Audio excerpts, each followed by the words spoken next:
Hello guys, welcome to your channel in rational English classes.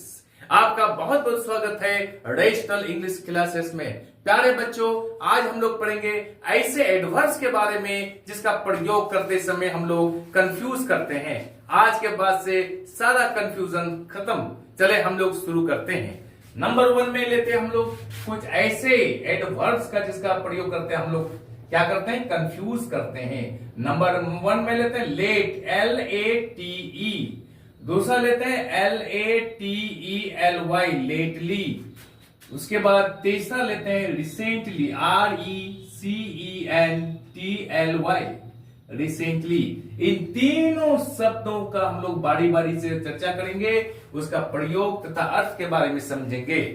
चले हम लोग पहला लेते हैं लेट, LATE। लेट का अर्थ होता है देर से।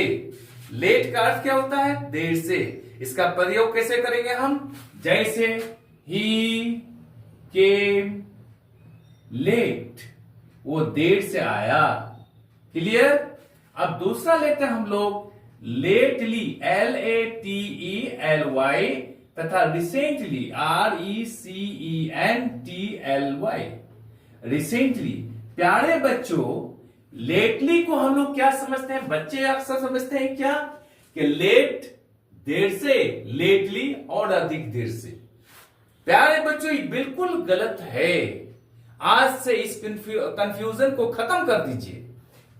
लेटली तथा रिसेंटली का अर्थ होता है हाल ही में, हाल ही में। अब उसका प्रयोग कैसे करेंगे हम लोग, याद रखिएगा। लेटली का प्रयोग सदा प्रेजेंट परफेक्ट टेंस में किया जाता है। लेटली का प्रयोग सदा प्रेजेंट परफेक्ट टेंस में किया जाता है। जैसे ही हैज कम लेटली, इसका अर्थ क्या हो गया, ही हैज कम लेटली, वो हाल ही में आया है। हम लोग कभी नहीं कहिएगा वो और अधिक देर से आया, ये गलत है। लेटली का और रिसेंटली का अर्थ होता है हाल ही में, और लेटली का प्रयोग होता है प्रेजेंट परफेक्ट टेंस में। तो ही हैज कम लेटली, वो हाल ही में आया है। हम लोग इसका अर्थ भी समझ गए, इसका प्रयोग भी समझ गए। अब हम लोग रिसेंटली को लेते हैं। प्यारे बच्चों, याद रखिएगा, रिसेंटली का प्रयोग हम लोग पास्ट इंडेफिनिट टेंस या फिर प्रेजेंट परफेक्ट टेंस दोनों में से किसी में कर सकते हैं। प्रेजेंट परफेक्ट टेंस या फिर पास्ट इंडेफिनिट टेंस दोनों में से किसी में भी कर सकते हैं, दोनों सही है। अब एग्जांपल के द्वारा समझते हैं हम लोग। ही केम रिसेंटली, RECENTLY, ही केम रिसेंटली, और ये पास्ट इंडेफिनिट हो गया। दूसरा लेते हैं हम लोग ही हैज कम रिसेंटली, ये प्रेजेंट परफेक्ट टेंस में हो गया। हम जानते हैं कि रिसेंटली का प्रयोग प्रेजेंट परफेक्ट टेंस और या फिर पास्ट इंडेफिनिट टेंस में कर सकते हैं। तो ही केम रिसेंटली, वो हाल ही में आया। ही हैज कम रिसेंटली, वो हाल ही में आया है।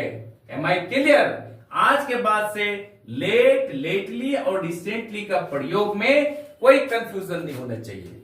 चले हम लोग दूसरा कंफ्यूजनल एडवर्ब को लेते हैं।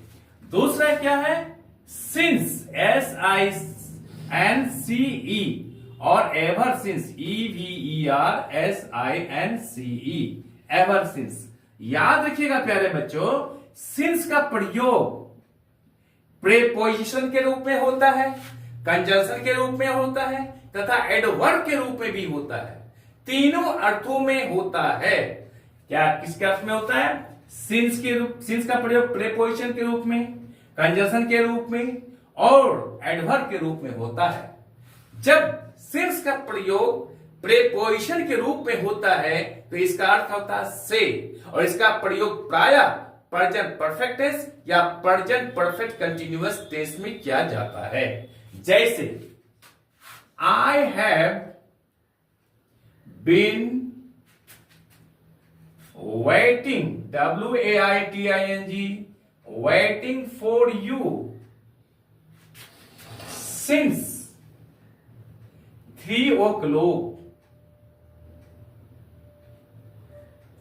या सिंस का अर्थ होता है से, इसका प्रयोग किया गया प्रेजेंट परफेक्ट कंटिन्यूअस टेंस में। I have been waiting for you, मैं आपका प्रतीक्षा करता रहा हूं सिंस 3 o'clock, 3 बजे से। सिंस का प्रयोग पॉइंट ऑफ टाइम, निश्चित समय को बताने के लिए किया जाता है। Am I clear? और जब सिंस का प्रयोग किसके रूप में होता है? कंजंक्शन के रूप में होता है, तो इसका अर्थ होता है के कारण से, क्योंकि, के वजह से। अब एग्जाम्पल के द्वारा समझते हैं हम लोग। He is absent, ABSENT, absent since he is ill। याद रखिएगा, कंजंक्शन दो या दो से अधिक वर्ड्स को या सेंटेंसेस को एक साथ जोड़ता है। तो यह एक सेंटेंस है ही इज एब्सेंट, दूसरा सेंटेंस है ही इज इल, दोनों सेंटेंस को जोड़ता है यहाँ पर सिंस। ये कंजंक्शन का काम करता है और इसका अर्थ होता है के कारण से, के वजह से, क्योंकि। ही इज एब्सेंट, वह अनुपस्थित है। सिंस, क्योंकि। ही इज इल, वो बीमार है। यहां पर सिंस का प्रयोग कंजंक्शन के रूप में किया गया है। अब सिंस का प्रयोग एडवर्ब के रूप में किया जाता है। जब सिंस का प्रयोग एडवर्ब के रूप में किया जाता है तो उसको एडवर्बियल क्लाउज कहते हैं। याद रखिएगा, सिंस जिस सेंटेंस में होगा वो सेंटेंस पास्ट इंडेफिनिट टेंस में होगा, उसके साथ वाला सेंटेंस प्रेजेंट परफेक्ट टेंस में होगा। जैसे सिंस ही लेफ्ट होम, जब से वह घर छोड़ा। He has not written a letter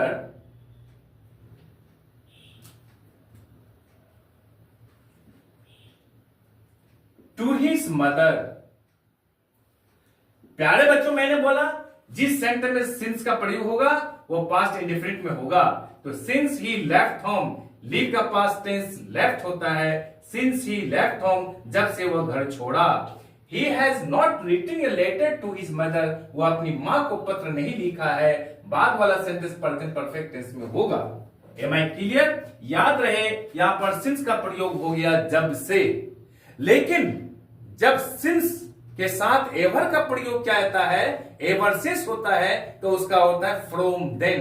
इसका हिंदी में होता है तब से। इसका प्रयोग हम लोग कैसे करेंगे? चलिए हम लोग समझते हैं। I first saw him, I first, F-I-R-S-T, saw him, S-A-W. I first saw him 5 years ago.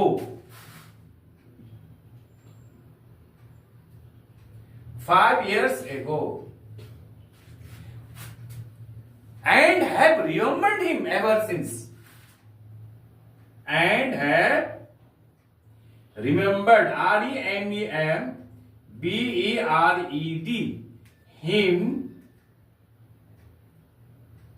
ever since। प्यारे बच्चों, यहां पर एवर सिंस का प्रयोग सेंटेंस के अंत में किया गया है और इसका अर्थ होता है फ्रॉम देन, अर्थात तब से। अब इसको मैं अर्थ समझाता हूं। I first saw him 5 years ago, मैं पहली बार उनको 5 साल पहले देखा। And have remembered him ever since, और तब से मुझे याद है। Am I clear? नंबर 3 में लेते हैं हम लोग ELSE, else but। याद रहे बच्चों, else के साथ सदा but का प्रयोग किया जाता है, then का प्रयोग नहीं करेंगे। आपके एग्जामिनेशन में else के साथ then का प्रयोग क्या हुआ रहेगा? आपको क्या करना है? then को हटाना है, वहां पर but का प्रयोग करना है। अब हम लोग else के बारे में समझते हैं, उसका क्या अर्थ होता है? else का अर्थ होता है अन्य और दूसरा। उदाहरण के लिए, किसी आदमी को मैंने 5-7 आइटम खाने के लिए दिया, 2 मिनट बाद फिर हम लोग पूछते हैं एनीथिंग एल्स, और कोई चीज चाहिए आपको? एनीथिंग एल्स, और अन्य कोई चीज चाहिए? ठीक उसी तरह से सर यानी टीचर अटेंडेंस बना रहे हैं, 100 स्टूडेंट है, उसमें 2-4 स्टूडेंट छूट गया तो एक स्टूडेंट बोलता है सर मैं अटेंडेंस बना दीजिए। फिर सर क्या बोलते हैं दूसरे स्टूडेंट को, क्या एनीबडी एल्स, यानी और कोई दूसरा छूटा है क्या? ठीक उसी तरह से एल्स का प्रयोग वही होता है, और अन्य और दूसरा। तो याद रखिएगा, एल्स के साथ समय हमेशा बट का प्रयोग करेंगे, देन का प्रयोग नहीं करेंगे। यही बहुत बड़ी बात है, यही बहुत इंपॉर्टेंट चीज है इसको समझने का। हम लोग उदाहरण के रूप में समझते हैं, it is nothing else but पढ़ाई। It is nothing it is nothing else but पढ़ाई। यानी यहां पर एल्स के साथ क्या गया, बट का प्रयोग किया गया। आपके एग्जामिनेशन में देन का प्रयोग किया हुआ रहेगा। आपको क्या करना है, देन को हटाना है, एल्स के बाद बट का प्रयोग करना है। प्यारे बच्चों, आज हम लोग यहीं तक रखते हैं। आई एम श्योर कि वीडियो आपको अच्छी लगी होगी। आप चैनल को लाइक और सब्सक्राइब कर दें और बगल वाले बेल आइकन को दबा दें, जिससे कि हर आने वाला वीडियोस का नोटिफिकेशन आपको मिलता रहे। आप लोग पढ़ते रहे, लिखते रहे, आगे बढ़ते रहे। बाय।